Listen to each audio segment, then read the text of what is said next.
Hello, everybody. Welcome. Welcome.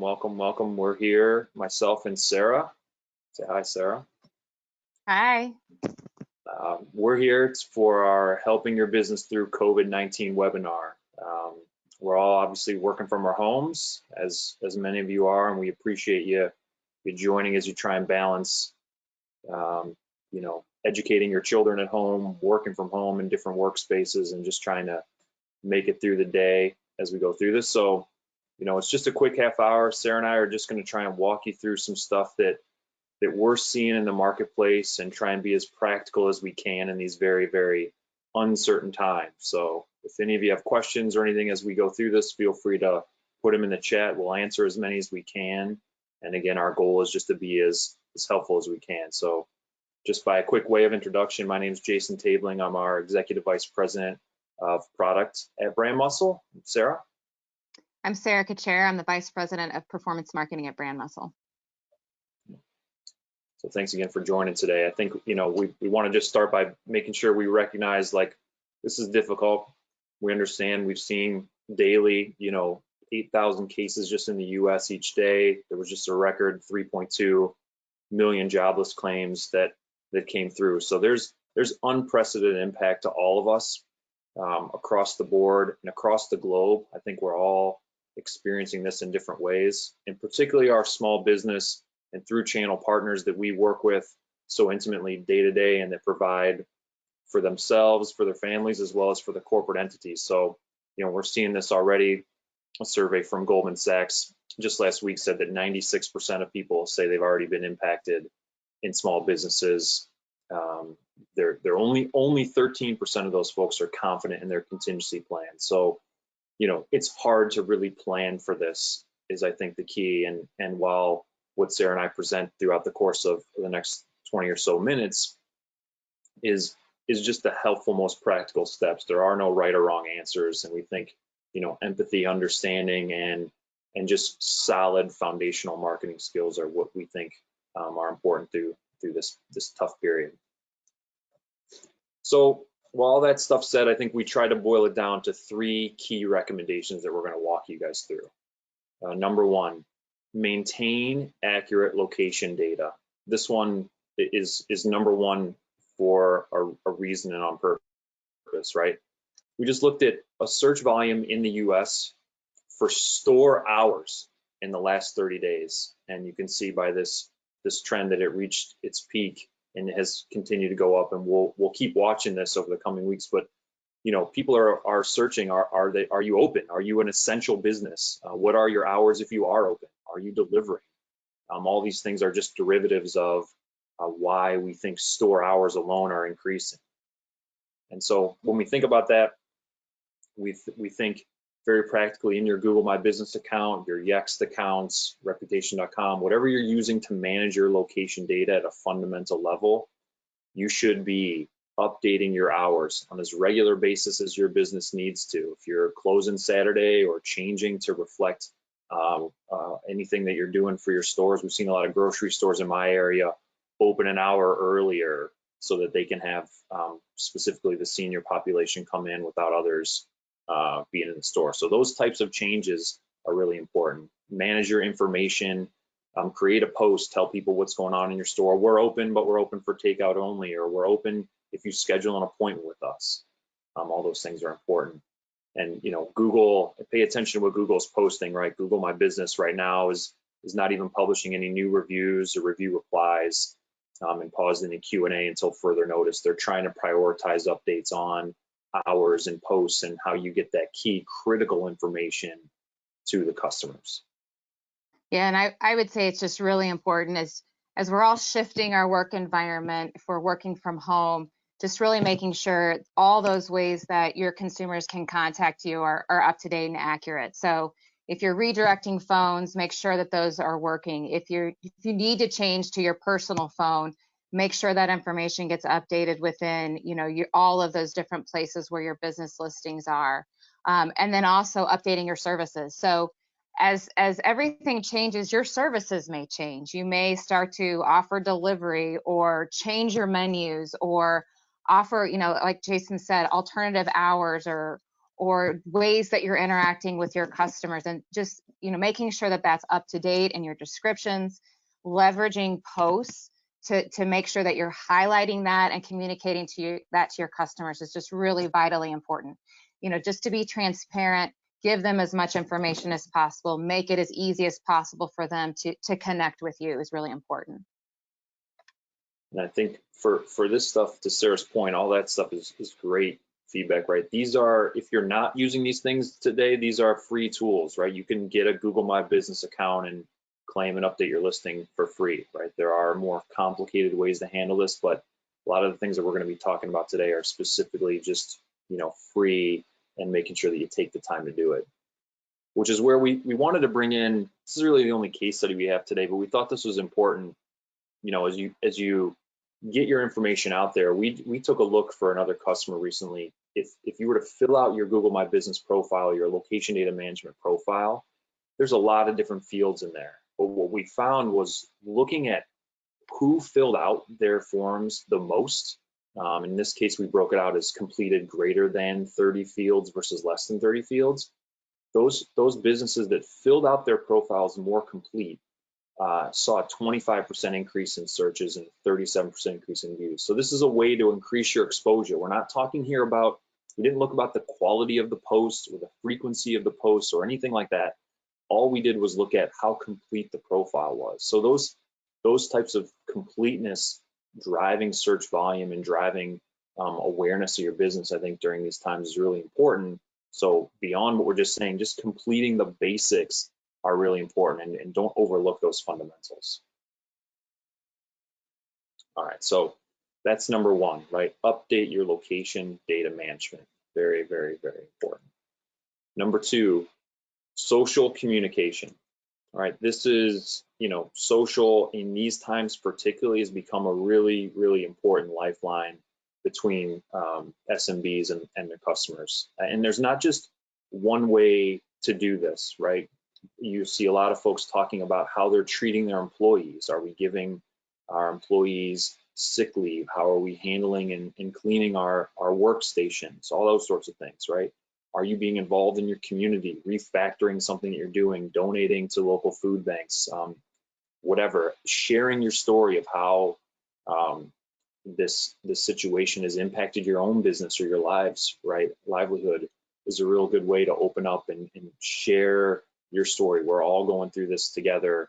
I even saw one post where a local business was working with another local business, and they shared how they're typically competitors of one another, and they were working together during these times to help support their customer base. So I think these are really important pieces. Yeah, and I would just say again, as your business is evolving, social's a great place to share that information and highlight that information. So, if you're changing your hours, if you're changing the way that you're interacting with your customers, social's a great way to highlight that, pin it to the top of your page so that that information is readily available for people. The other thing that I would highlight is there's been a bunch of news that's come out this week that social platforms like Facebook and Twitter are seeing exponential usage on their platforms. People are engaging with these platforms to just engage with each other. I mean, we're stuck in our houses right now. So obviously a way to connect is to leverage those social platforms, but they're seeing a drop in advertising. So, people are trying to pivot and understand how to even move forward. Again, social is just a great way to continue to connect with your consumers, to get that information out there that you're still out there, you're still in business, you're still servicing everyone. Social is just a great way to continue to connect. Yeah, Sarah, I think you wanted to share some of these examples that we've noticed over the past couple of days. So these are just some really good examples of how businesses are managing the situation. So the first one is the Red Cross, and obviously they're being heavily impacted right now, specifically around the fact that they can't do blood drives like they normally do, but they still are in need of those donations. So they're being very transparent with their community and offering an alternative way to donate through an appointment, and they're showing the link to schedule the appointment right there to make it easy for you. I really like this Allstate one. It's really short and to the point, They're still there, they're still working, they're just doing it a little differently. It's through phone and via email, but they're still there to service their customers. And it can be just as easy as a picture and a short blurb, like we're changing the way we do business, or we're offering a different way to do business, and just post about it. I mean, again, it doesn't have to be, a lot of words. It can just be a quick image, but it's important that you do share the information. So like this US Cellular store sharing, the impact to their customers. They're being very transparent. Their hours have changed, their days have changed, but they want to be proactive in communicating that information with their consumers, and offering alternative ways to interact with them, which is great. Pandora, it's very simple. They're acknowledging the situation, they're stating how they manage it, and they're offering an alternative way to buy. It's very simple, very to the point. And finally, video is a great way to communicate. So using short videos to walk your customers through maybe a different way that you're doing business, if it's curbside pickup, or a different way that you may be managing traffic within your store. Video is a great way to be informative and engaging. So these are just a couple of ways companies are leveraging social to communicate, what's going on in their current environment. Yeah. I like the last one too, just as an example of how creative people are being. Like, this is a place that doesn't typically have curbside pickup, so they literally just spray painted on number one. And there's really only one place that they can have curbside pickup. I thought that was really funny. Right. Okay, so far, update your location data management, leverage again social media. These are free tools that people are looking to see what your updates are, and it doesn't take a significant amount of time or investment to connect with your consumer base. Even if you're having to close, right? What are you doing during this close period? What do you recommend that they do, right? Because not everyone through this is choosing to stay open or can stay open as an essential business. So those communication pieces doesn't mean that you need to go silent or dark during those times.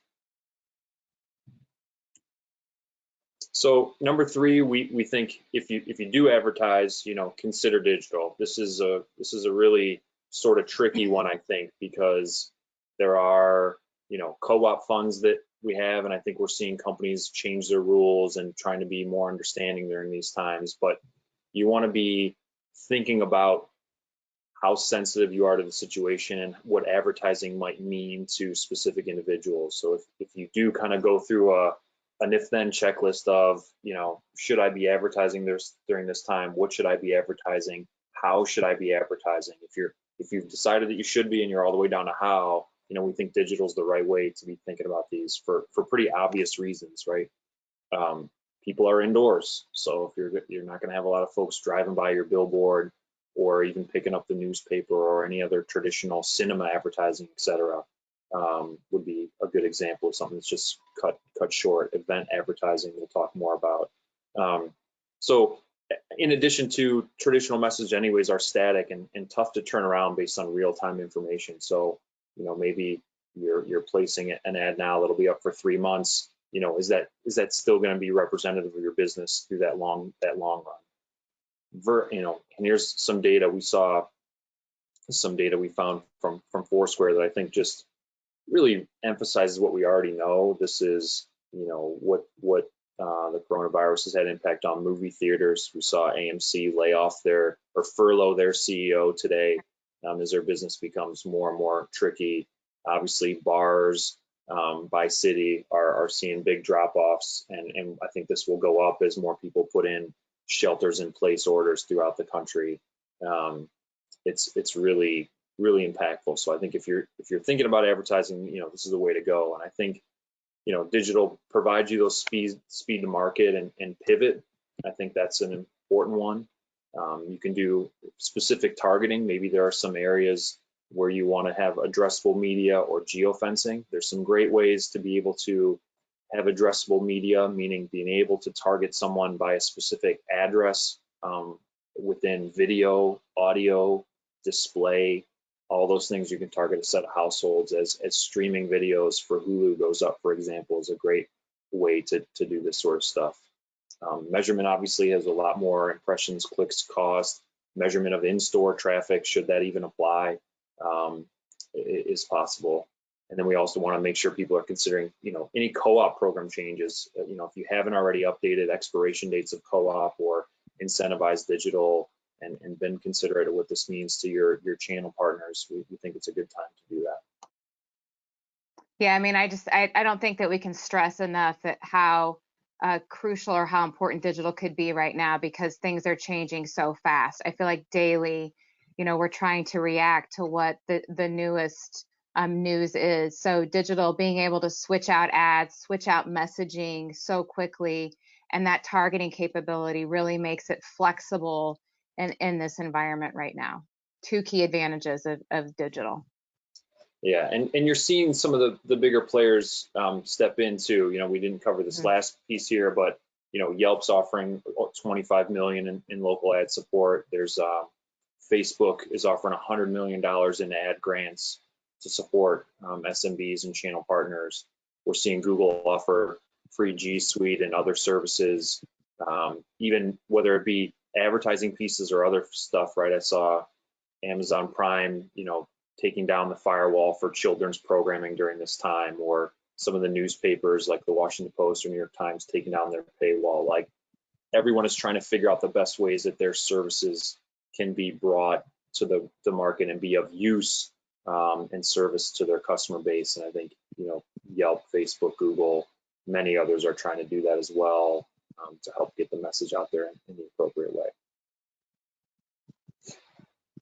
Okay, Sarah, I think those are the key things we wanted to run people through today. I think just to kind of sum up real quick, right? Maintain your accurate location data, updating your hours, providing posts, what's going on with your business. Google is a key place where folks have before this, are during this, and certainly after this as well. And so updating that information is very important.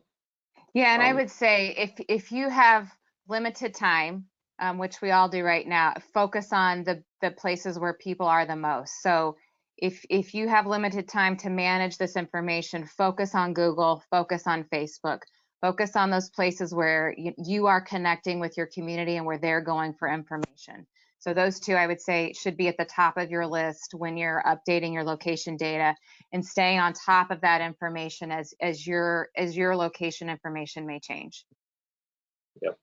So you can see really 1 and 2 are look for those ways to keep people engaged and up to speed, right? Free, easy, quick, empathetic ways, sharing stories about your business, your customers, the work you're doing in the community, the way you're engaging with your customers, your employees, is all very, very important. Third there, if advertising, use digital. I think those differences and between traditional and digital have the same advantages. Again, pre and post this. Number 1, number 2, number 3 are really always solid foundational recommendations that we found ourselves making, Sarah and I, for years now. And I think they just increase in importance, and you really can simplify what you need to do from a marketing standpoint during these times as you stay engaged with your consumer. And then, last, we think it's, you gotta think about yourself and your family, but think about the impact yourself and your family have on others. Stay safe. We're all in this together. Certainly, I think that's very, very important. And then, at BrandMuscle, we've started to collect a bunch of different resources, as many companies have. So we've posted them all on our website. These are, specifically social media best practices for alcohol and beverage, bars and restaurants, crisis communications, best practices for social media. Obviously, this webinar, we're going to have a town hall next week where we talk more about, some of these same topics. And you'll be able to ask Sarah, myself, some reputation.com representatives, what the right things to be doing during this time. Is there anything to add before we open it up for questions? No, I think we should open up for questions. Okay. We've got one question around events. Jason, do you mind going back up to the slide where it had traditional media? Well, there you go. So we're definitely seeing an impact here on our traditional media side, and events was the first one to take probably the hit for us. We have some customers that really leverage events to promote their local businesses, and we started to see this impact about 3 weeks ago, where events were starting to get postponed and canceled, and it's just snowballed since then. So we're working really hard with our clients, with internally, to brainstorm with our advertising partners to figure out ways to leverage those budgets, or ways to even continue to connect with the community, which is where events are so vital to these businesses.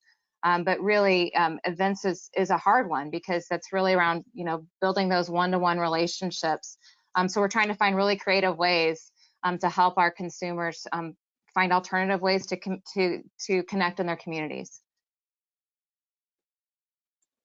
Yeah, the events one is crazy. I mean, everything being canceled, and that's such a big part. It's been events, as we've seen in our state local marketing survey the last 5 years, has been the top 1, 2, or 3. So certainly in the top 3 over the last 5 years has been events. So when you take those off the table, now what do you go do, and how do you engage? And I think that's where a lot of the recommendations we're talking about come in. Right. Okay, I don't see any other questions right now. Do you see any other ones? No, Sarah? I don't see any. No, I think it's really around focusing on how do you keep your information out there for your customers, and being transparent about where you are, and like you say, be safe. Yep, we're all in this together. It's unprecedented times in every way, shape, or form. If we at BrandMuscle can be helpful, you can hit us up on any social media platform, the website, whatever you want to do. We're happy to try and be helpful with our skills and our team members, and we look forward to getting back to normal as quickly as possible. And in the meantime, we wish everybody the best. Thanks for joining us today. We'll send you a copy of this shortly, and we'll stay in touch. Okay. Thanks, Sarah. Thank you. Good to see you, Jason. All right. We'll see everybody. Thanks.